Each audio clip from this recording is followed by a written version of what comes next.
Let me get my hat on.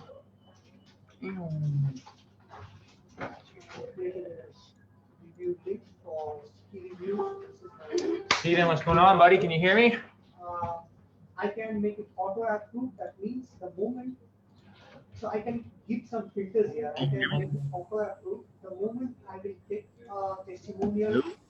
What? Hey, what's going on, Steven? How you doing, man? Does the sound work on my end? Yeah, I can hear you just fine. Okay, awesome, awesome. How you doing, man? I'm doing fine. How are you? Yeah, I'm doing great. It's a Tuesday, so yeah, I'm doing great. I can't complain. I think everybody on Facebook can hear us. So we really haven't rehearsed anything. I'm thankful for you being here. Thanks for coming. Awesome, man. Glad to be here. So you're a seven-figure e-commerce marketer. Have you always been a marketer? Not really. It's been like a journey over the last decade or so where I tried basically everything. So I stumbled upon e-commerce. I did try lots of different things outside of online marketing, like starting a blog, becoming a YouTuber when it was growing, stuff like that. But mostly right now, I'm doing online marketing for my own stores as well as trying to be a coach. So what did you do before becoming a marketer? Before becoming a marketer, I basically worked at my dad's restaurant where I tried to basically make ends meet. I had dropped out of college 3 years in a row. And during that time, I was actually interested in online marketing through one of the many customers that my dad has coming to his restaurant, who was an online marketer himself. And through there, I became interested in what type of ways you can basically make money from online marketing. And then I started doing stuff like affiliate marketing at first and getting more well known into online marketing itself. So are you religious? Are you a religious person? No, What are actually you, a not. sports fan? Nah, I'm. You could categorize me as atheist. Okay. What would you do if you had $1 billion in your bank account? $1 billion.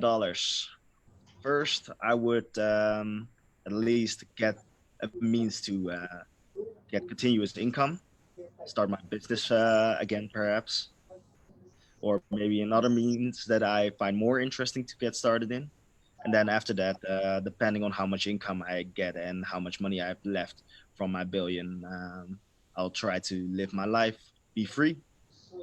What's that mean to you, being free? Being free, I think it's like living without worries. I always remember the time from when I was a college dropout where I needed to worry about every single bill that came in every month, where I always checked my bank account when the bills came in, see how much money I still had, and try to figure out how I could maybe leverage some money from someone else or somewhere else to make sure that I could pay my bills on time. And that was like biggest cause of my worries. And if I have freedom, I don't have to worry about it. I could just see a letter coming in asking me for maybe some money or a bill or taxes, and I could just pay them with one click. Done. So do you invest in Bitcoin or anything like that? Not really. I do invest a little in real estate. I'm not that big yet in there, but I think I'm gonna focus more on that after I get my coaching going. So you're starting your own coaching program? Yeah, What I is had my own coaching program for like 2 years, but right now for the last half year, we started focusing more on coaching and trying to acquire more clients, getting more content out there, getting my name out there. so you're teaching people how to do marketing for e-commerce? Not only marketing, basically the whole drop shipping game. I teach them from the ground up, where they find products, how they make their stores, skills like copywriting and automation, and of course marketing, which is probably the biggest part. So do you run your own store? Or are you doing marketing for other people's stores? No, I run my own stores and I teach people to do their own marketing. I don't do the marketing for them. What type of stuff you sell? Basically, anything that is a successful product. Like we have a method of testing where we try to find really cheap, easy to sell products through Amazon, AliExpress, or any big site that is selling cheap items, and then try to market them for ourselves, see which one catches on in which market, and the ones that does pass our criteria, those are the ones that we continue on, try to find upsells, try to find subscriptions, and expand on them and gather more and more revenue from those products. So how do you pick the products? Like how do you decide what's going to go in your store, what's not going in your store? Um, yeah, we have a method of finding products like small criteria. Like I said, we try to find easy to sell, low cost products because what we found is, of course, you have the high ticket drop shipping products, of course, which are always great to get going. But it's easier to get started with low cost products, especially if you have low amounts of capital. And the criteria is basically we find products for under $5 for our product cost, and then try to sell them for maybe another $5 on top of that, close to about $10 to get people to impulse buy the product. That means getting lots of cheap clicks, getting a lot of cheap actual cost per results on your ads, and then through that we can find upsells, subscriptions to increase the average order value from our customers. Okay. Have you ever ran a virtual summit before? Not really. Actually, I watched the interview between you and Martin yesterday, and um, I actually got to know about the virtual summit through Martin, who reached out to me, and then I was really surprised when you reached out to me yesterday as well. Did you see my name through the virtual summit from him? Yeah, yeah, for sure. So that's why I reached out to you because we're in that virtual summit together. So that basically had already pre-qualified you that you're interested in speaking and doing virtual summits. And then obviously since we're already together in that virtual summit listed, it gives me some credibility very very easily. So yeah.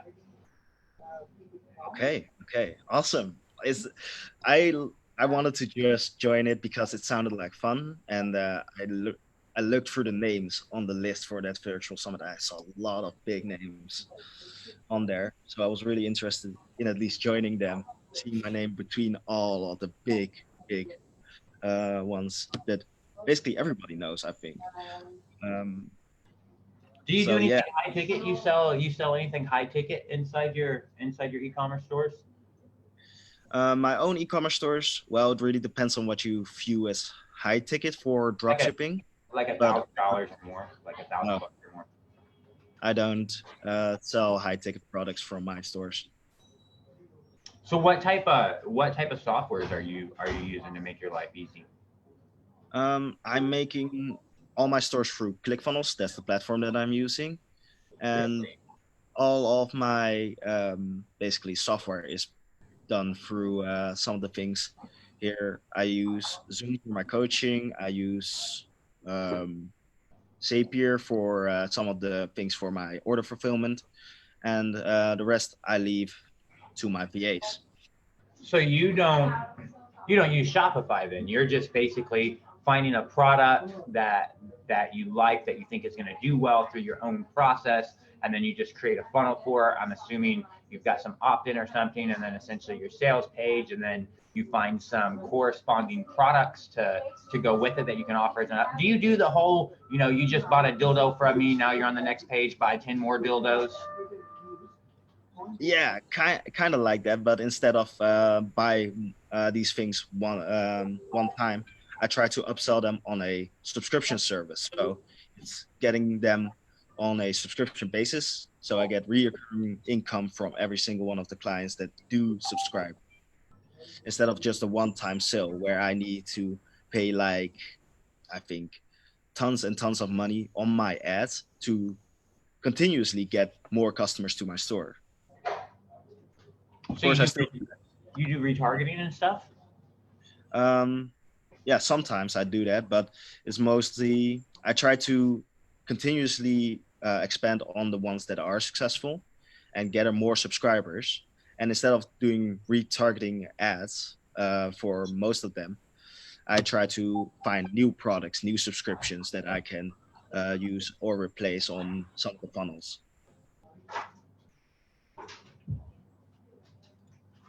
So walk me through, let's say I'm a newbie at this. Why would I want to get into this business anyways, as opposed to, I sell username and passwords. That's what I do. So why would I want to get into this business? Is there lots Well, of money in it? Is there lots of money in this business? of course, like every business, there's lots of money in it, but it really depends. Do you want a business that is really simple to understand, that doesn't need a lot of capital to get started? And do you want an environment where you can work from home from just your computer? It's as easy as that. So you work from home? You got monkeys at your office like I do? See, I got monkeys at my office. No, You got no, any monkeys at no. your office? I sit here in my office. Where is he? Louis. Louis. Come on, Louis. Get over here. I, of course, live by myself in my apartment. Got my dog here. I cannot leave him in my house, otherwise he would tear everything up. So, yay! Oh, sorry. What's up, Louis?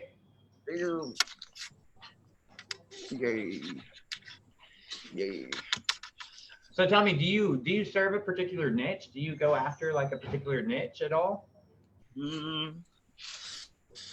Not really. I'm open to pretty much everybody, but most of the people that do come in are ones that are interested in starting their own e-commerce business, and then they see the dropshipping business as something that a lot of people are doing, right? You see everybody having a store, a Shopify store or something else. And then everybody who is in dropshipping and is a guru or something says you can get into this for basically nothing. You don't need anything to get started in dropshipping. And that's kind of bullshit, because you need some capital to advertise. You need some capital to use the software from Shopify or ClickFunnels. You need maybe some apps that you need to pay for every month. But the amount of the threshold for the investment in dropshipping is very, very low compared to other business models. So maybe that's attracting some beginners to get started in this first, instead of other forms of online marketing. So let's say I'm brand new at this and I've never done this before. What would be my process to get started? How would I start? Okay, basically 4 steps, or 3 steps if you don't count the last one.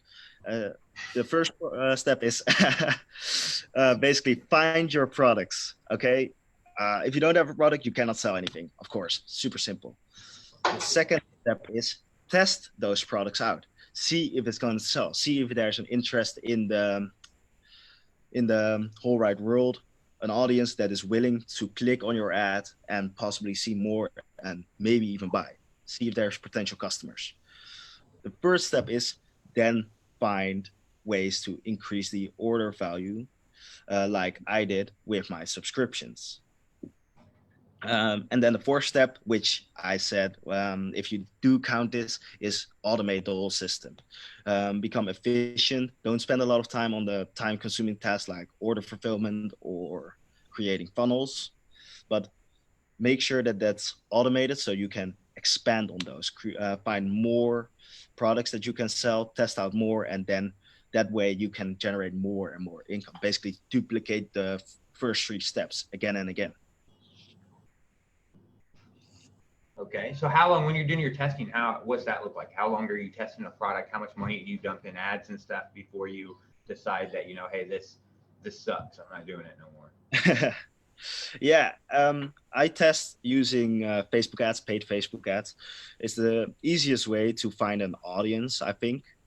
And I usually test for at least 24 hours. 24 hours on a video views ads, and the daily budget is at minimum $5, but you don't have to go over that.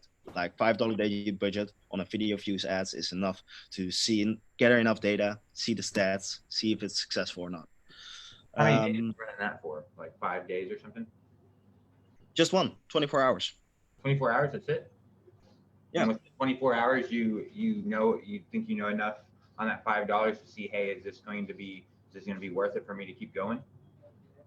Yeah, because with video views ads, you can gather more data than with other ad campaign ad objectives.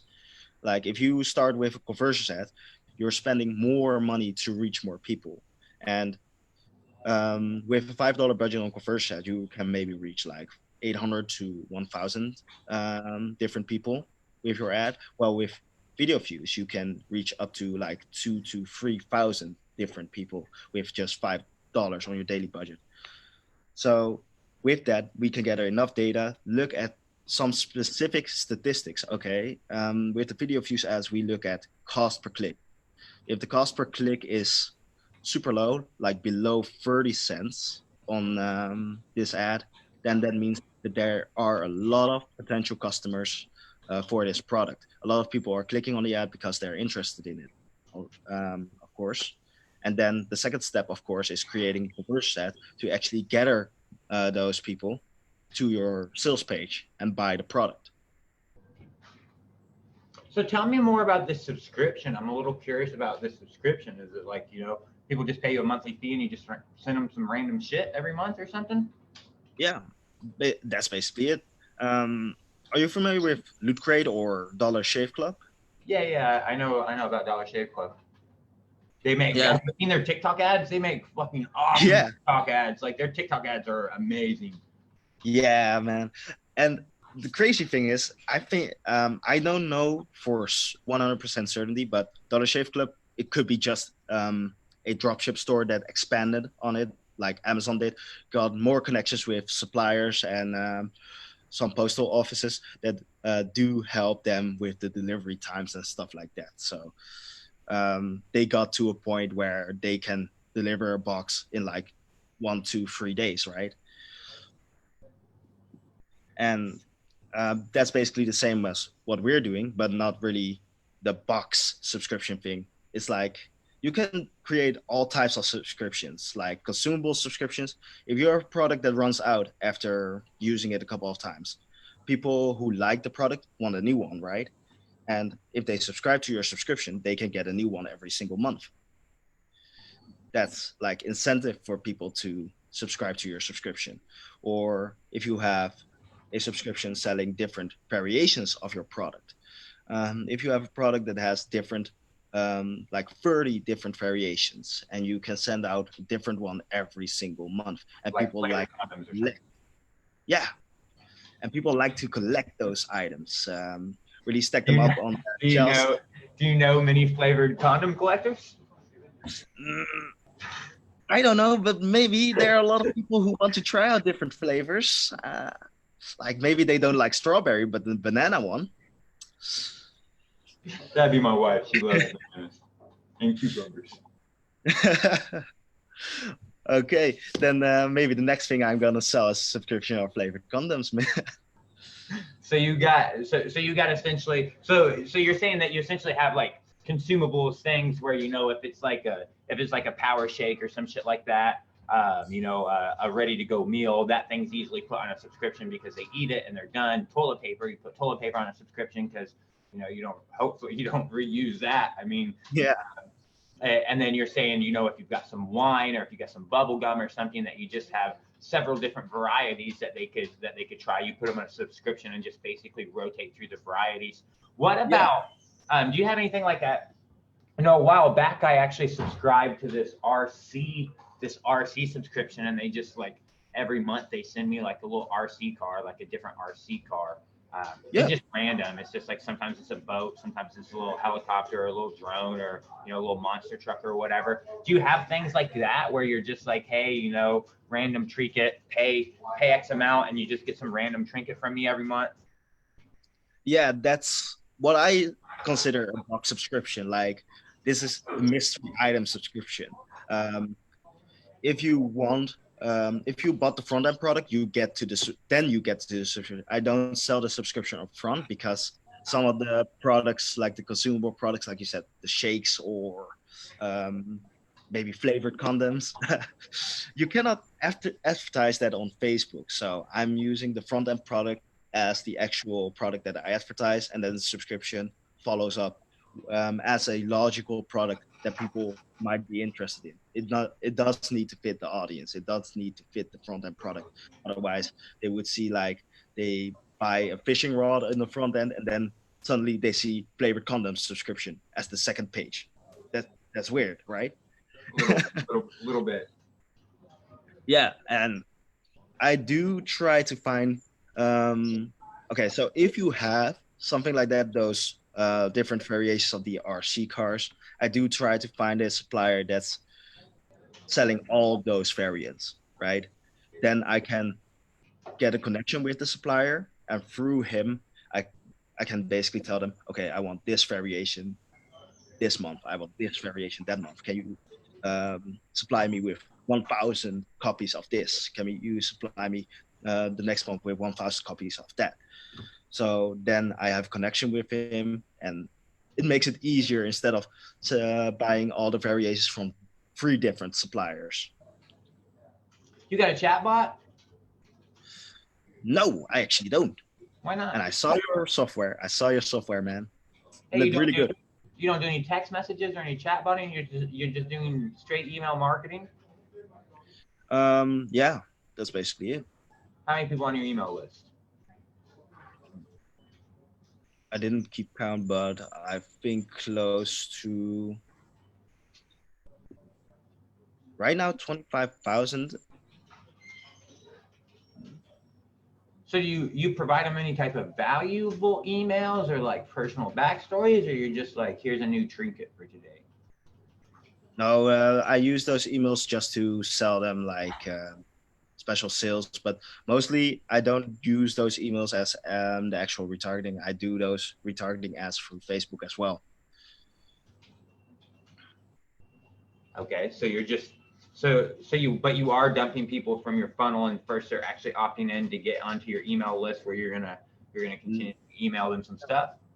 No, actually not. I do have them on my email list because they need to provide me with their email on the order form. But if they get to my funnel, then they are already at the order form. So the first page that they get on, they can already order the product. They don't have to give me their email or name or sign up as an account on the actual site. You don't do any type of giveaways or anything like that. You never do giveaways, like viral giveaways, to try to collect leads or nothing. No, not really. I target other different markets, right? That aren't really touched by other people who are marketing for their dropshipping products. I market countries like South Korea, Sweden, maybe. What do you sell this? I mean, what do those South Koreans buy typically? The funny thing is, they usually buy the same things that people in the US buy, but mostly it's a lot easier to sell them to people there because they don't really get a lot of information from other dropshippers. Not a lot of people get to that particular country because of the language barrier. But if you are creative and know a little loophole that I call Fiverr, just hiring a translator, then you can create a page in Korean. You can create an ad in Korean, and then you can start targeting to South Korea. So and you do that? You target to them. You just hire a translator from Fiverr and say, okay, here's my ad, translate it. Here's my landing page, translate it, and then you just send them there. Yeah. And what other types of markets do you target? I mean, like where else are you targeting? I've done Sweden, Finland, um, Denmark, um, France, Germany, and even my own home country, the Netherlands. Oh yeah, you're from the Netherlands. You a big pothead? Mm, okay, I did smoke during my college years a bit, but not anymore. Too old for that shit. I got on my desk. I got a souvenir right here from the Netherlands. This is my souvenir from the Right. Netherlands. This is Okay. OG Kush. It's some OG Are Kush. those seeds? Yeah. They're seeds for my greenhouse. Wow. So, what's the most valuable information you could give all these random people that watch my Facebook videos? Okay. For the ones that want to get started in e-commerce and especially dropshipping, don't believe the guys that says you don't need any money. You only need your computer and Wi-Fi. You do need a little bit of money, and I recommend a starting capital of at least $500 to do the marketing and sign up for different services. Like if you want to start a Shopify store or want to do it my way with ClickFunnels, creating a funnel that costs like $97 a month. And if you get started in dropshipping, don't think about all the difficult stuff first. Think about what products do I want to sell. Then create your store pages, create your store, and then start thinking about marketing. Because unless you have all those things in place, thinking about marketing and trying to learn for trying to start your own ads first is all a waste of time because you don't have a page, you don't have any products, and then the only thing you have is your ads, of course. So, how do you find these? How do you find these distributors? You're just using Alibaba as your main distributor, or how do you find good drop shippers? Yeah, I usually start with AliExpress as the retail side because in the beginning, unless you spend like a lot of money on your ads first, you will not get a lot of sales in the beginning. So we start out at a low budget. Once we start getting a little bit more sales, we scale them up, and then we contact the supplier or through AliExpress itself. And most of the time, those suppliers have a connection with a factory or are an actual wholesaler from Alibaba with their retail site on AliExpress. And through there, we start chatting a bit through WeChat mostly, or sometimes even WhatsApp. So, why are more people not doing this? Why are more people just going to a job they fucking hate instead of doing this? uh, Personally, I think it's like safety mostly. If you start a business and you don't got any stable income coming in, that's like the biggest worry everybody has, right? You don't have money coming in every week or every month. So you do not know where the money comes from or how you're going to pay the bills. So a job is perfectly safe. You work 9 to 5 and then get a salary every week and then you're done. That's really, really, really safe. Um, I think that's the number one reason for most people to not get started in a business, but also a bit of mystery, unknown. If something is unknown and you don't know anything about it, you don't know how to run your business, you don't know how to be an entrepreneur. That's also scary. People are scared of the unknown. So, do you use a link shortener for your ads and stuff, like Bitly links or something? Yeah, I use Bitly to shorten my links on my ads. Do you? I mean, you just use it because it's free. Yeah, why pay for something that is already somewhere for free and working? Lots of reasons. Unless unless the paid version has some pretty good advantages, right? For sure. We've got our own version of Bitly called Link Wizard, and it has so many different advantages of why you would actually use it over Bitly, including more detailed analytics, including actually conversion tracking, where you can go in and actually track the actual conversions that are coming from that particular link click. So you could do something like, for example, in your ad copy, you're going to send people to the exact same place, but in your ad copy, you put a link, and that's one short link. And in the actual link for the button, the learn more button, you put a different link, but it's the same link. So it's 2 different actual short links in there. And then you can actually see, you can go into the platform and you can measure sales conversions, opt-in conversions, because we track everything that actually happens on your funnel. So you can see, you know, which one of these links are actually getting clicked more and actually creating the conversion here. You know, is your audience more receptive to click links inside the copy, or are they more receptive to actually click the learn more button? And from your experience, I'm curious, how many people click the link in the copy, or how many click the link on the close to the call to action? I'm not a marketer, so I don't really know. Most of the time I forget to put period. Like most of the time I forget to put my links there. Okay. I don't know. I would say probably more people click it in the actual ad copy because they're right there, and it's just an easier natural thing whenever it's right there where you're looking at to click, as opposed to go down and hit the learn more. Okay. So tell me about this coaching program of yours. You know, tell me the details of this coaching program and what's all included. How much does it cost? Yeah, it costs $5,000 to get 8 weeks on my coaching program. You learn basically everything from how to find your products, how to build your funnels, because I mainly use ClickFunnels. I don't teach people how to create their Shopify stores, but I do teach them how to do copywriting and funnel building. And then, you know, teach them our testing method through Facebook ads, teach them how to find subscriptions for your successful products, and then teach them how to automate everything so you can then duplicate your funnel again and again and again for other products. So you don't use any like product finding software? It's actually one of my partners the other day, he just showed me one of his that he's built, but you don't use any type of product finding software that just kind of helps you track or anything? I do. I use Ecommerce in one of the ways to find products, and I recently got to know about the site Alligator, where they also, it's similar to Ecommerce, where you find somewhat successful products that you can test out yourself. Other ways I usually do is just search for AliExpress, search for Facebook, and search for Amazon, which are the main sites that I use to search for products that I can use to sell. But what about the software that you were talking about? What type of product searching things do you have?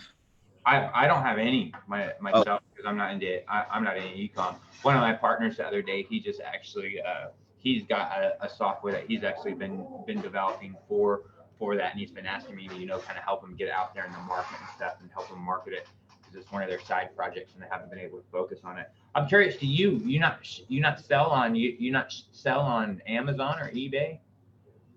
No, only for ClickFunnels. Okay. What about you have an affiliate program where other people can, you know, help you sell your products? No, the only affiliate program that I have is just my ClickFunnels affiliate. So your students, whenever you refer them to ClickFunnels, you use your affiliate link, I'm sure? Yeah. What's the difference? The only difference is that we both make a little bit of money from the affiliate. They're still paying the same price. So what about Product List Genie? You never use that for software for finding products and stuff? Well, I kind of have my own version for that, but that's more like if you found your products, you can put them into this file that we've created for our students to basically keep track of all the products that you have. So your own version, you mean like you built your own software? No. It's just really simple spreadsheet that we use some functions on to make sure that everything is keeping track on if the product is tested, where did you find the product, where are the links for all the images, videos, and stuff like that. So it's really simple spreadsheet created just for our students. The students in your coaching program? Yeah. So what's your next goal? Like where are you wanting to go from here? I don't need to spend like a lot of time on my stores anymore. So I want to grow big in my coaching. I only have just a few coaching students right now active in the program, and I want to grow it big to like also becoming a 7-figure coach. And then after that, I want to get into real estate, and then after that, I want to get into maybe speaking, become a speaker for public events.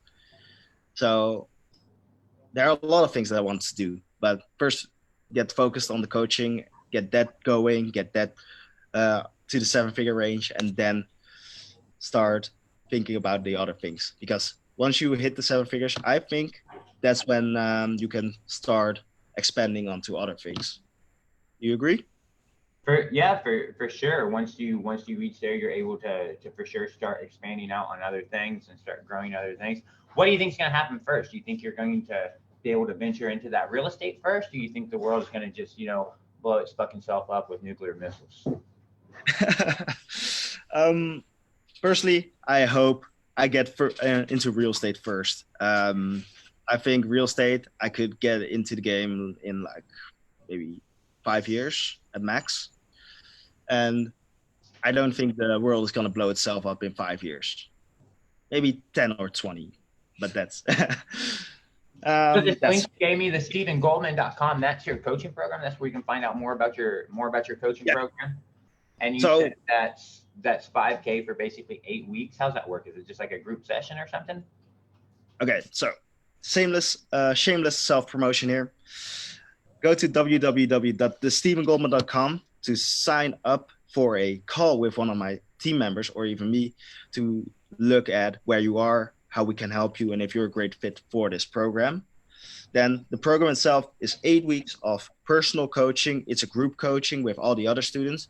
And I think that's the better way of doing it because a lot of students can ask questions in the chat or on the call itself, where maybe you didn't even think of asking that question.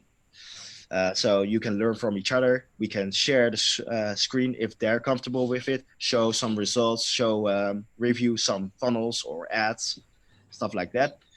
Then we also have somewhat of a membership site with basically a course, all the videos on how to do every single step, finding products, marketing, funnel building, copywriting, automation. Those are all funnel videos listed on the membership area where you have lifetime access to, as well as my personal messenger account.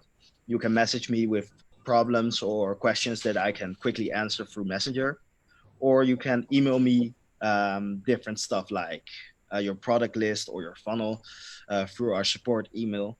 Then we can review it right back to you, and then you also have feedback immediately. So you got any final words that you want to give all these guys here? Any final wisdom or anything you want to leave them with? Yeah.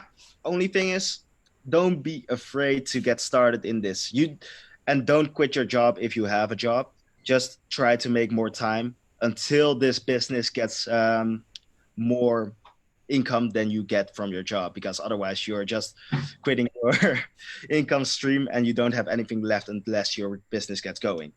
So if you want to get started in e-commerce, if you want to get on as an e-commerce entrepreneur, get a little bit of capital, keep going at your job because you need to spend money on your ads to get customers and spend money on ClickFunnels or Shopify or your apps that you want to use. And begin at the beginning. Find the product that you want to sell, create a store, find your market, and then start using your ads and get customers. Don't do it all the way around, like trying to find a market that I want to use and then start thinking about, okay, this is the audience, what products can I use for this audience? Because every product can sell, man. Every product. If you have the right audience, if you have the right market, you can sell your products. I guarantee it. For sure, those flavored condoms will sell. Lots of people buy those. My local supermarket sells condoms on the regular, right? So I'm just doing one thing.